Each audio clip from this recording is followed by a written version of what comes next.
করেই দলের সদস্য সংখ্যা একজন করে কমতে থাকে, অর্থাৎ তাদের মৃত্যু হতে থাকে। অনেক খোঁজাখুঁজির পর তাদের রক্তশূন্য লাশ জঙ্গলে পাওয়া যেত। আমি তখন প্রশ্ন করেছিলাম, আচ্ছা, তুমি কি রক্তপিশাচকে দেখেছ? অঞ্জন তখন কাঠের সে পায়ের আওয়াজটা যেন অশান্ত। বারান্দা ধরে এদিক ওদিক হেঁটে চলেছে। অনেকক্ষণ ধরেই হেঁটে যাওয়া শব্দটা শুনলাম। প্রথম টের পেলাম ভবানীবাবু এতটা অস্থির নন। মনে একটা দ্বিধা কাজ করছিল। একবার ইচ্ছে হয়েছিল দরজাটা খুলে দেখব কে হাঁটছে, কিন্তু পরক্ষণেই সতর্কবাণীর কথা মনে পড়ল। এমন মাঝ রাতে কে হাঁটছে বারান্দা ঘরে? খুবই আশ্চর্যের ব্যাপার তো। এই অস্বস্তিকর পায়ের আওয়াজের রহস্যময়তায় সারা রাত ঠিকঠাক ঘুমোতে পারলাম না। সকাল হতেই ছুটে গেলাম ভবানীবাবুর কাছে। কথাটা শুনে ভদ্রলোক কিছুক্ষণ গম্ভীর হয়ে রইলেন। তারপর বললেন, দেখো রুদ্রদামন, তুমি যে শব্দটা শুনেছ সেটা আমি টের পাইনি কখনো। তবে মাঝে মাঝে ঘুম ভাঙলে মনে হয় বাড়ির ছাদের উপর কেউ যেন হাঁটছে, কিন্তু কিছুই দেখতে পাই না। এবার আমি প্রশ্ন করলাম, রাতে দরজা জানলা বন্ধ করা সতর্কতা কেন এত? ভবানীবাবু বললেন, গাঁয়ের লোক জোরালোভাবে দাবি করে যে এই রক্তপিশাচটি রাতে যখন শিকার খুঁজে পায় না তখন নাকি বাড়ি বাড়ি গিয়ে ঘোরাফেরা করে। সে নাকি পায়ের শব্দ তুলে ভুতুড়ে ভাবে হাঁটা চলা করে। যদি কেউ কখনো কৌতূহলবশত ঘরের বাইরে যায়, অমনি নাকি সে রক্তপিশাচের কলুষিত থাবায় খুন হয়। খুব খুব সাংঘাতিক ব্যাপার তো। হ্যাঁ, খুবই সাংঘাতিক এবং ভয়ানক। সকাল 8টায় হালকা খাবার খেয়ে ভবানীবাবুর সঙ্গে বের হলাম। এখনো গ্রামটা পুরো ঘুরে দেখতে পারিনি। ভবানীবাবু প্রথমে তার স্কুলটায় নিয়ে গেলেন। একতলা স্কুল, তবে দোতলা করা হবে পরে। কিন্তু রক্তপিশাচের ভয় দিনের বেলাতেও কেউ কাজ করতে চায় না। তাদের ধারণা, দিন হোক বা রাত, যে কোনো মুহূর্তেই রক্তপিশাচ হামলা করে। নিজেদের পরিবারের দিকে চেয়ে তারা ঝুঁকি নিতে চায় না একটুও। স্কুলের দেওয়ালে নানান আঁকিবুকি কাটা। বাচ্চাগুলো নিজের খেয়ালে নানান কিছু এঁকে রেখেছে। আঁকা বাঁকা হলেও দেখতে বেশ ভালোই লাগে, কারণ এইগুলো শিশুদের শিল্প। তাদের অপোক্ত হাতে যা পারে ততটুকুই এঁকে আনন্দ পায়। তবে এসব আঁকিবুকির দিকে নজর দিতে দিতে হঠাৎ একটা জায়গায় চোখ পড়ল। ভবানীবাবুর কাছেই ছিলাম, ডেকে নিলাম। আঙুল দেখিয়ে বললাম, আচ্ছা, এটা কি? দেওয়ালের এক কোণে একটা মানুষ আঁকা, তবে মানুষের মতো হলেও পুরোপুরি মানুষের মতো নয়। বিকট মুখ সমৃদ্ধ একটা মানব, যার মুখ থেকে বেরিয়ে আসছে বাঘের মতো দাঁত। চোখের মধ্যে কোনো মণি নেই, চোখটা সম্পূর্ণ কালো। চারপাশে কালো রেখা দিয়ে লম্বা করে তরঙ্গায়িত কিছু আঁকা রয়েছে। বুঝলাম ওটা চুল। দাঁতগুলো লাল রং দিয়ে এবড়ো খেবড়ো আঁকা। বলিষ্ঠ হাতে একটা মানুষের মাথা জাতীয় কিছু একটা ধরে আছে, সেটাও লাল রং দিয়ে এঁকেছে। ভবানীবাবু আমার দিকে তাকিয়ে বললেন, তুমি কি রক্তপিশাচ বলতে চাইছো? অনেকটা, কারণ বাচ্চারা সাধারণত মানুষ, গাছপালা, সূর্য ইত্যাদি এইসব জিনিসের ছবি আঁকে। অন্য অপ্রীতিকর ভাবনা তাদের মাথায় থাকে না, যতক্ষণ না সে অপ্রীতিকর কিছু দেখছে। সে তো জানি। অর্থাৎ আপনার ছাত্রছাত্রীদের কেউ এমন এই প্রাণীটাকে দেখেছে।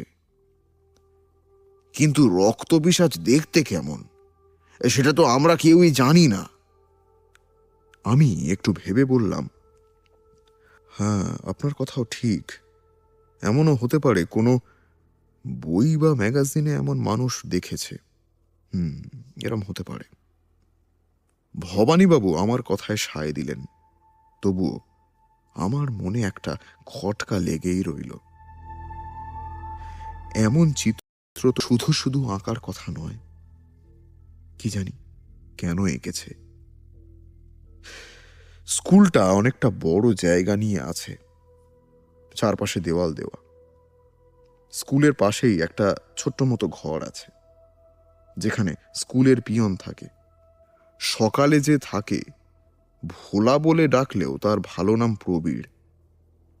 মাঝবয়সী, ঝকঝকে তরুণ, গাম্ভীর্য আর রসাত্মক মননে পরিপূর্ণ তার মন। কেমন একটু তেয়াড়া ভাবে কথা বলে, যা শুনে আমার হাসি পায়। রক্তপিশাচের কথা শুনলেও সে হেসে উড়িয়ে দেয়, বলে, আমন জানোয়ারদের আমি অনেক শায়েস্তা করেছি, বুঝলেন তো, একদম ছেলে খেলার মতো। একবার আসুক আমার সামনে, বেটাকে আমি আস্ত চিবিয়ে খাবো। জানি না প্রবীর রক্তপিশাচকে আসলে কি মনে করছে। হয়তো তাকে ছোটখাটো পশু মনে করছে, হয়তো পরিস্থিতির ঠিকঠাক খবর নেয় না। না হলে এমন কাণ্ডগুলো হয়ে যাচ্ছে আর সে এটাকে হেসে উড়িয়ে দিচ্ছে কেমন করে? আজ দুপুর থেকেই আকাশটা মেঘে ঢাকা পড়ে রয়েছে। আকাশের গম্ভীর ঘনঘটার মলিন তন্দ্রায় এই মুহূর্তে মনটা একটু খারাপ হয়ে রয়েছে। আর একজন যে রক্তপিশাচের হিংস্রতায় পড়েছে।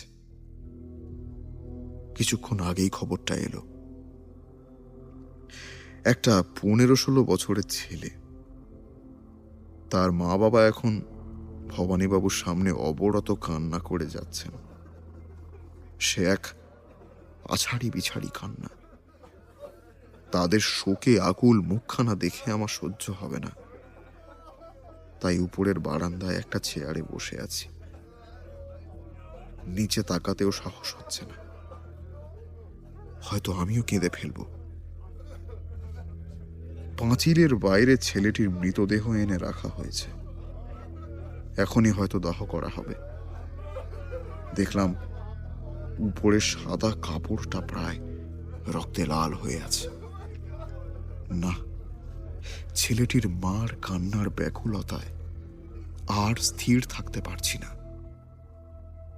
ভবানীবাবু তো নির্বাক হয়ে রয়েছেন, কি করে যে সান্ত্বনা দেবেন বুঝতে পারছেন না।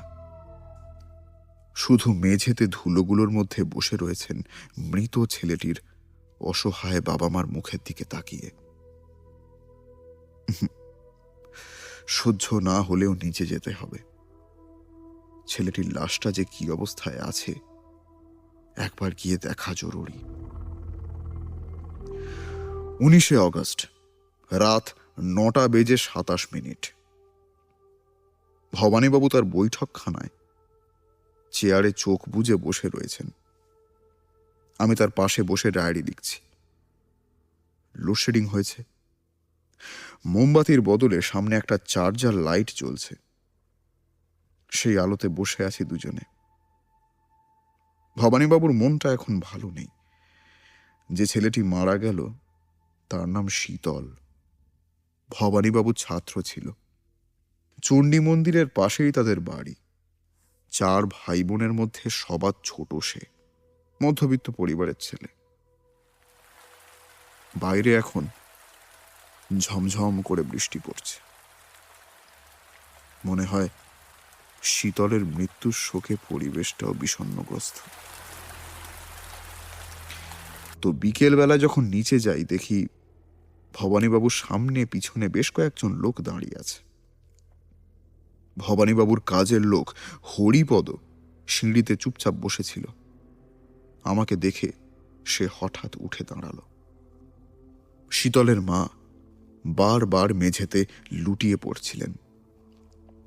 তার চারপাশে থাকা স্ত্রীলোকগুলো শীতলের মাকে বারবার তুলে নমনীয়ভাবে সান্ত্বনা দিচ্ছিল। শীতলের বাবা এক কোণে তখনও বসে বসে কেঁদেই চলেছেন, আর ভবানীবাবু চুপ। এমন পরিস্থিতিতে আমার মতো লোকের হঠাৎ উদয় দেখে কয়েকজন আমার দিকে তাকালো। আমি সেখান থেকে নেমে সোজা বাইরে চলে গেলাম। লাশটার কাছে গিয়ে দাঁড়ালাম। ইতিমধ্যে আমার আসার খবর সারা গ্রামে ছড়িয়ে পড়েছিল। রক্তপিশাচকে মারতে এসেছি শুনে গ্রামের অজ্ঞ লোকজন আমাকে এক প্রকার প্রায় দেবতার আসনে বসিয়ে দিয়েছেন। লাশবাহীদের অনুরোধ করলাম একবার উপর থেকে কাপড়টা সরিয়ে দিতে। একজন এগিয়ে এসে শীতলের উপর থেকে আস্তে আস্তে রক্ত শুকানো সাদা কাপড়টা সরিয়ে দিল। শীতলের লাশটা দেখে ভয়ে আঁতকে উঠেছিলাম। বুক থেকে নাভিদেশ পর্যন্ত মাংস বলে যে জিনিসটা থাকার কথা তা নেই। বুকের হাড়ের মাংসগুলো ছিঁড়ে খাওয়া হয়েছে। পেটের নাড়ি ভুঁড়ি সব এলোমেলো, পাকস্থলী, বৃক্ক, কোনো অঙ্গই নেই। এমনকি বুকের হৃৎপিণ্ডও নেই। মাংসহীন জায়গায় তুলো দিয়ে ফুলিয়ে রাখা হয়েছে। তুলোগুলো রক্তে চিপসে গেছে। গলার কণ্ঠনালীও ছিঁড়ে খাওয়া হয়েছে। জিনিসটা ভাবতেই কেমন লাগছে। বীভৎস রকম ছিল শীতলের লাশটা। মৃত্যু হয়েছে ঠিক আছে, যদি লাশের দশা এমন না হতো তাহলে বোধহয় শীতলের বাবা মা কষ্টটা একটু হলেও কম পেতেন। আমার ভীষণ মন খারাপ হয়ে গেল। তখন আকাশে মেঘের ঘন ঘটা দেখে লোকজন একটু তাড়া লাগালো তাড়াতাড়ি দাহ করার জন্য। ভবানীবাবু তাদের সঙ্গে শ্মশানে গেলেও আমি বাড়িতেই রয়ে গেলাম। আর বাড়িতে থেকে থেকে একটাই জিনিস বারবার ভেবে যাচ্ছিলাম, শীতল যদি রক্তপিশাচের হাতে পড়ে তাহলে রক্ত শূন্যতা তার দেহে ছিল না কেন? স্পষ্ট দেখেছি কাটা ছেঁড়া জায়গা থেকে রক্ত বের হয়েছিল। শীতলকে কি আদৌ রক্তপিশাচ আক্রমণ করেছিল নাকি অন্য কিছু? তবে শীতলের মৃত্যু কখন হয়েছে সেটা জানতে পারলাম না। একজন বলেছিল লাশটা সকাল 11:30 নাগাদ বাঁশঝাড় থেকে পাওয়া গিয়েছিল। প্রথম লাশটাকে দেখেছেন শীতলের মা। তারপর তো সারা গ্রামময় ঘটনাটা নিমেষেই ছড়িয়ে পড়ল। আজ আর ছাদে গিয়ে সূর্যাস্ত দেখা হলো না। হবেই বা কেমন করে? আকাশ যে মেঘে ঢাকা ছিল, দূরের পরিবেশকে তখনও প্রায় ম্লান দেখাচ্ছিল। সন্ধ্যের দিকে ভবানীবাবু ফিরলেন বৃষ্টিতে ভিজে ভিজে। ততক্ষণে বৃষ্টি শুরু হয়েছিল, তা এখনো চলছে। তবে এ বর্ষাতে একটাও বজ্রপাত হয়নি। শুধু জোরে জোরে হাওয়া বইছে সশব্দে। বৈঠকখানার ঘরে বড় বড় 4টে তৈলচিত্র রয়েছে, যেগুলো ভবানীবাবুর পূর্বপুরুষদের।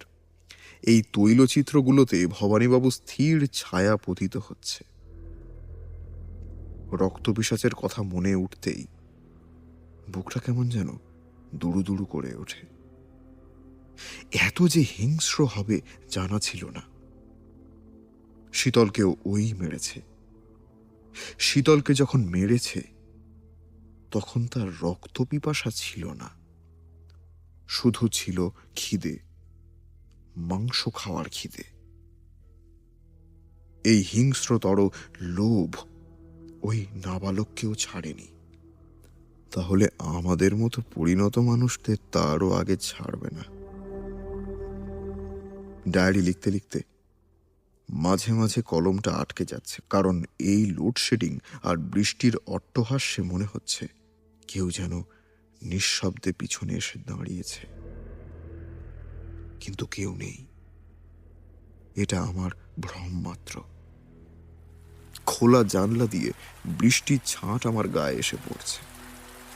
হু হু করে বাতাস ঢুকছে, ভীষণ ঠান্ডা লাগছে। ইচ্ছে হচ্ছিল গায়ে একটা ভারী জামা জড়িয়ে নিয়ে বসি। ওদিকে রান্নাঘর থেকে দারুণ লোভনীয় গন্ধ আসছে। এতদিন ইন্দু পিসি রান্না করতেন, রক্তপিশাচের ভয় 1 মাস আগেই কাজ ছেড়ে দিয়েছেন। এখন হরিপদই রান্না করে। আমার থেকে কয়েক বছরের বড় হবে বোধহয়। চমৎকার সব হাতের কাজ, সবকিছুই পারে। এমন সর্বগুণ সম্পন্ন পুরুষ মানুষ খুবই বিরল বর্তমানে। আর অত শত চিন্তার মধ্যেও মাথা থেকে রক্তপিশাচ শব্দটা কিছুতেই যাচ্ছে না।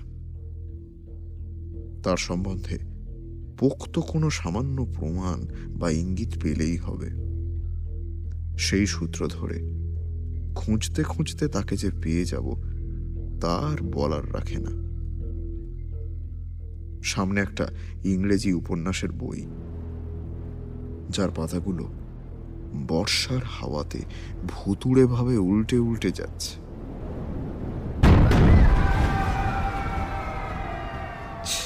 এ কি? কার আর্তনাদ শোনা গেল? ভবানীবাবু ধর্মর করে ভাবে চোখ খুলেছেন, সোজা হয়ে বসেছেন। আবারও সেই তীব্র আর্তনাদের চিৎকার। এ তো হরিপদের আর্তনাদ। সর্বনাশ, তার সাথে আবার খারাপ কিছু হয়নি তো?